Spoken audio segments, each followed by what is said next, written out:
Chapter 5, Segment 2, Cone Opponent Cells in the Retina and LGN. The earliest work on cone signals was done with fish. Lateral geniculate nucleus, or the LGN, is a structure in the thalamus that is part of the midbrain. It receives input from the retinal ganglion cells and has input and output connections to the visual cortex. Cone signals take place here. Some of the retinal and LGN ganglion cells are excited by the L cone onset in their center, inhibited by M cone onsets in their surround. Cone opponent cells. They are cell types found in the retina, LGN, and visual cortex. This subtracts one type of cone input from another, for example, L minus M. It is called this because different sources of chromatic information are pitted against each other. Coniocellular is in the LGN of the thalamus, and S cone signals go through here. Parvocellular is also in the LGN of the thalamus. They are small cells, and M and L cone opponent signals are found here. A different ganglion cell helps to keep track of day and night. Circadian are cells in the magnocellular layers of the lateral geniculate nucleus of the thalamus. They are large cells. Sunlight adjusts your internal circadian clock. Some blind humans have the same ability as mice, which is not having the function to entrain their circadian clocks to light.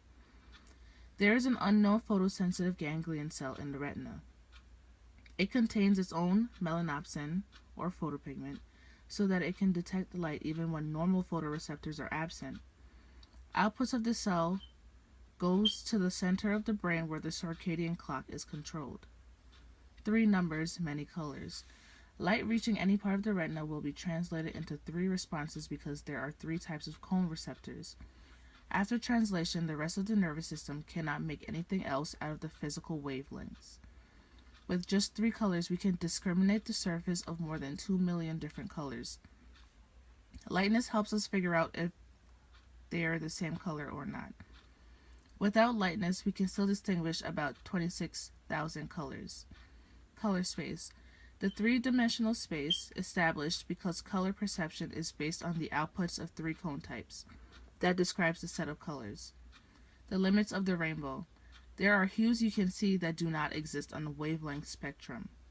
Non-spectral hues. Hues that can arise only from mixtures of wavelengths. For example, brown. There are no brown lights. It is a mixture of yellow and orange. You cannot see an isolated brown in the dark. Opponent colors. Ewald Herring said some color combinations are illegal. Reddish green and bluish yellow have never been seen because they do not exist. Red and green are opposed to each other, and so are blue and yellow. Opponent color theory. The theory that the perception of color is based on the output of 3 mechanisms. Each of them resulted from an opponency between 2 colors: red, green, blue, yellow, and black, white. It is coined by Ewald Herring. Hue cancellation is by Hurwitz and Jameson. Unique hue. Any of 4 colors that can be described with only a single color term: red, yellow, green, blue. Other colors like purple and orange can be described as compounds. Cardinal directions, coined by Krauspuff, Williams, and Healy. The L cone end of the axis is near perceptual red, but the M cone and end is a bluish green.